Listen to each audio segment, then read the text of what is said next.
Welcome to another life-giving message from Resurgent Church. At Resurgent, we endeavor to bring a word that is both encouraging and relevant to your everyday life. For any information about our church, check out our website at resurgent.church. Now, sit back and enjoy this week's message. You know, we see in this clip Gru being neglected by his mom. He's doing all these things to impress his mom and be like, "Mom, look at what I can do." And his mom completely negates it. And so we can say that in that moment, Gru's personality is starting to form. Because he's feeling neglect in those areas, he then strives to be the best that he can be to get everyone's approval around him. And by doing so, he doesn't care what he needs to do or who he can hurt to get to those things. And so when I was listening to it, I was just like, wow, this actually goes really well with the parallel to God. Because how many times can we sometimes feel like we need to strive to earn God's love? You know, we'll do good deeds, we'll do good works, and then because we did all of those things, God's love and approval just magically come together. But let me tell you this. You already have his approval. He already loves you exactly how you are. Which leads me to my point, and being the creative that I am, I'm going to sing it to you guys. Because point number 1 is, his love don't cost a thing. So you do not need to strive for God's love. You already have it. You see, sometimes we feel like we are a disappointment and that we can't measure up. But the reality is we are chosen by him. You don't need to strive to gain God's love because he loves you just as you are. In fact, he made you how you are. And so he won't put you in a box of shame because you failed at something or anything that you've done that isn't necessarily good or what you're going to do in the future, because we're all human. We're going to do some things that aren't great. You know, because of who Jesus is and the price he paid for us on the cross, you are covered in his love, in his grace, and in his mercy all the time. And so in 1 John 4:10 in the Message translation, it says this: "This is how God showed his love for us. God sent his only son into the world so we might live through him. This is the kind of love we're talking about. Not that we once upon a time loved God, but that he loved us and sent his son as a sacrifice to clear away our sins and the damage they've done to our relationship with God." You see, Gru always felt like he needed to be the best. And to be the best, he would do anything and use anyone he needed to. Which is going to lead us to Liz coming on the platform and sharing around what that looked like for Gru.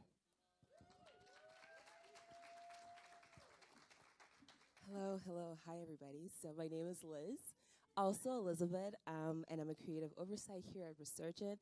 And I'm honestly so honored and blessed to have this platform with you. So we'll go on a little journey for the next couple of minutes, okay, if that's cool.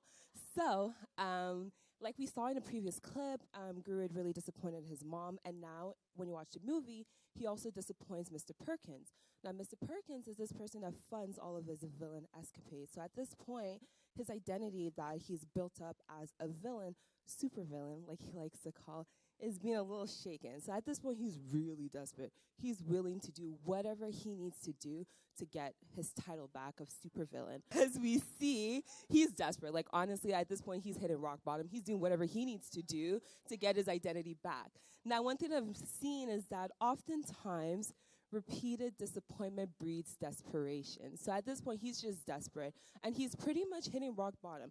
Now, if we're being completely honest, we've all probably hit rock bottom at least once. Now, that's nothing to be ashamed of, because condemnation, all of that, we don't do none of that here. But this is time to give you, I guess, a little personal story. So for me personally, I grew up in a traditional Christian home with a traditional African home. Now, the intersection of those two cultures, what that does is that there's a certain image of a woman that you're supposed to be. Now, if you know me, you know that that's just not me. I mean, there's nothing cookie cutter or traditional about me. So essentially, what happened is that my identity was based on my work, on things that I did. So my career, school, listen, all of it. That was my identity until what happens? it came crashing down. So kind of like grew, when your identity is based on your past, hurt, disappointments, desperation, and it comes falling down, then honestly, you're kind of left with nothing. You hit rock bottom. And now rock bottom, I know it might sound crazy to say, but it's not such a terrible thing. What typically happens is one of two things. One, you go back to your past because listen, that's all you ever knew, or you try and propel yourself into a better state. Now, all of us are going to say, oh, when I hit rock bottom, guess what? I go to a better state. But if we're being completely honest, a lot of times we just go back to our past. Why? Because that's all we know. But what if I told you that whatever choice you make doesn't really matter? And you might be like, why? Why doesn't it matter? And that brings me to my main point of people are a catalyst to your God-designed destiny. Now, you might be like, what does that have to do with anything? So with the few minutes that I have left, we're going to try and tie this all together. So I'd like to jump into this verse of Romans 8:28 in the Passion Translation that says, so we are convinced that every detail of our lives is continually woven together to fit into God's perfect plan of bringing good into our lives, for we are his lovers who have been called to fulfill this design purpose. So God is taking the good, the bad, the ugly, listen, everything, and he's turning it together for his good. Now, part two to this story is that oftentimes he uses people. And honestly, sometimes it's just hard dealing with people, if we're being completely honest. Relationships are tough. People are tough. Listen, it's all tough. You get what I'm saying? But what's interesting is that God is going to use that. And you might be like, do I really have to? And I hope that you get the answer in this second verse. In Ecclesiastes 4, verse 12, in the Message translation, it says, by yourself, you're unprotected. With a friend, you can face the worst. Can you round up a third? A three-stranded rope isn't easily snapped. Now, God will often use people, relationship, community to bring about healing in your life. So going back to that story of me kind of hitting rock bottom a couple of years ago, like I said, I wasn't doing good. I thought I was, but in hindsight, now I realize.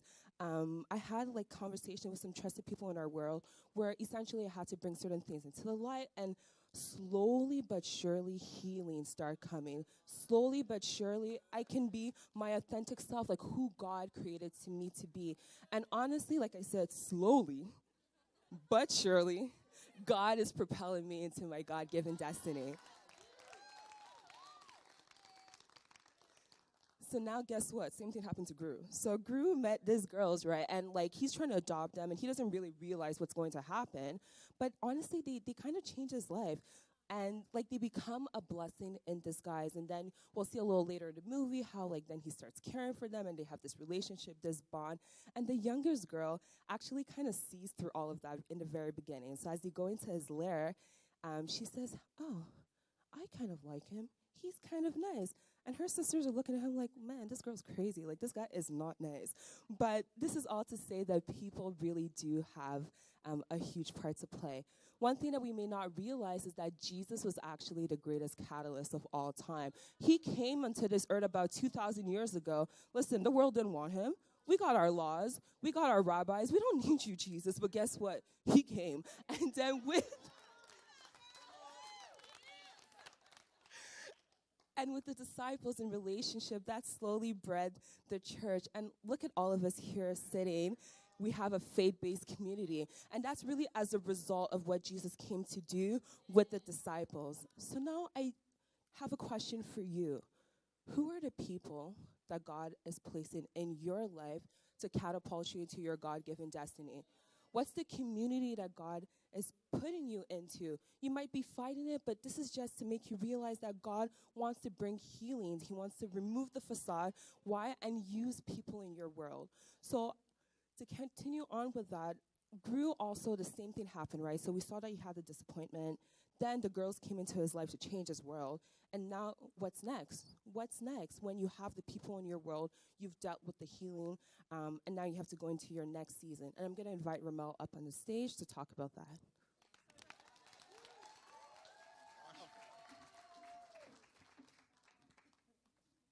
Can you believe that's her first time? Holy. Liz is crushing it. So, just to keep this thing going, I'm absolutely loving this movie. As we were getting ready to like work through this movie, she said, "Who speaks Minion?" I speak Minion. I got a little bit of the language down. But I love this movie so much because every year when it happens where we take some time and we look at a movie and we see what God can speak to us through this movie, I find that God, he starts to speak to me through these movies so profoundly. I don't know how it works for anybody else, but for me, like, God, he really takes these movies, these films, and starts to speak to me even about my life and what he is wanting for us to be able to learn.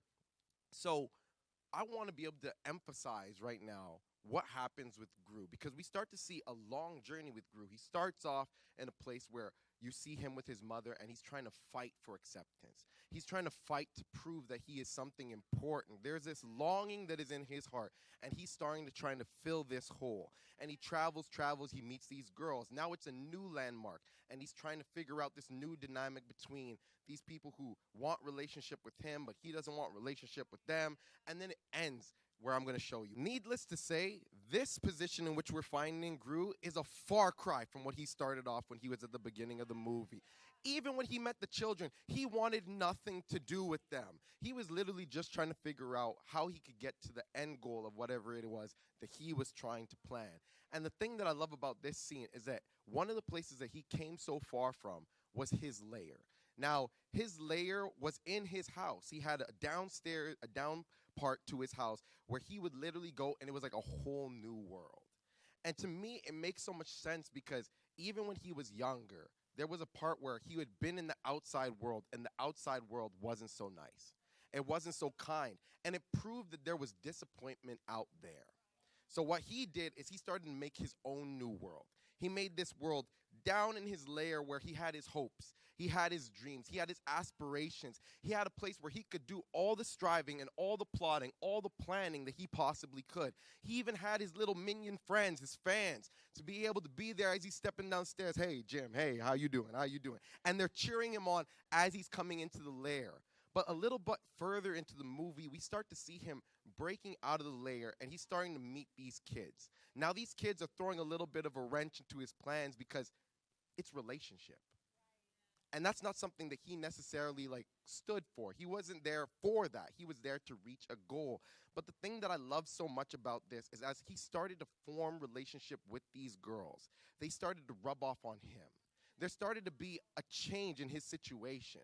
He started to become whole. He's starting to play with kitty cats. He's starting to tell bedtime stories. Like, what's happening to me? He doesn't understand. And I could so relate to this. I remember that, which brings me to my first point. Here we go. We got to go in order. Which brings me to my first point, which is your home is where your heart is. Yes, we said that right. Have to make adjustments sometimes, So your home is where your heart is. And I so remember, when I was younger, one of the places where my heart was, and I made a home, was in basketball. I loved basketball. But more than just loving basketball, I loved the idea of where it could get me, how that would make you special, how much it would fill you. There was something about it that drew me to it every single time. And the thing about it that would make it a little bit of a downside, and I can invite the band to come to stage, is that when I was playing that game, I remember that it was also the game that brought about the most pain at the same time.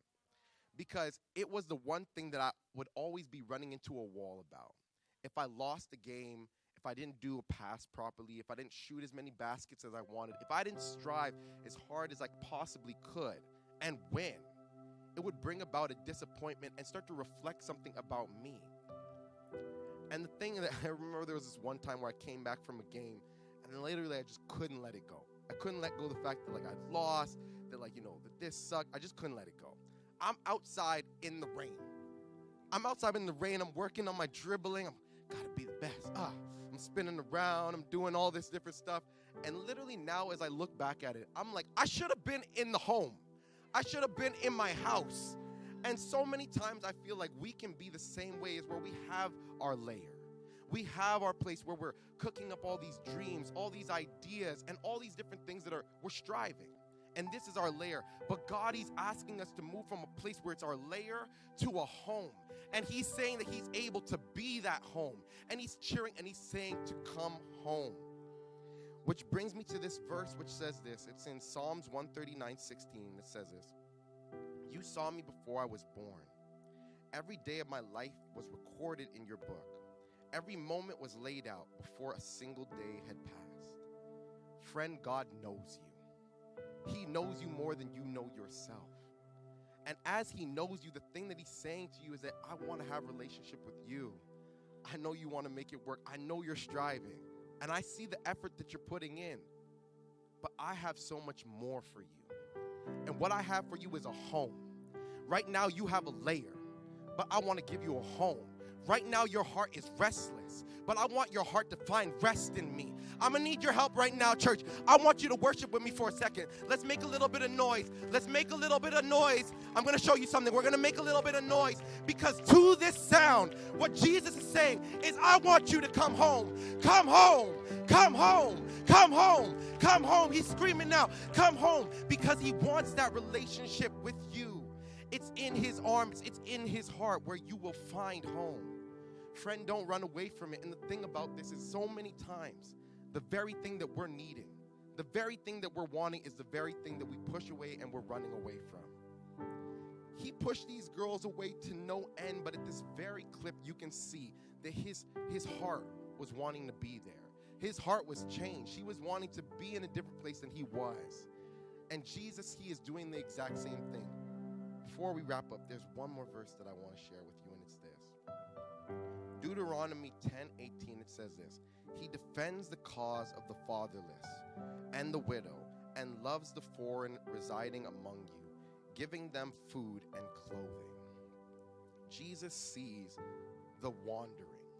He sees the striving. It's not something that's blind to him. And he's saying that the cure to this, the answer to this, it's in my son Jesus. It's in my heart. It's in my arms. And I want you to come home. He's making it very clear. I want you to come home. And if you leave with nothing left, is that he wants you to come home. So as we're getting ready to go into a time of prayer for those who want to be able to make that decision, they hear the call. They feel that knocking on their heart. And they're saying that I want to come home. They're hearing the cheering. They're not hearing condemnation. They're not hearing convict. They're not hearing something saying you are less than, but they're hearing somebody saying, I want you in this family. And there is so much more for you.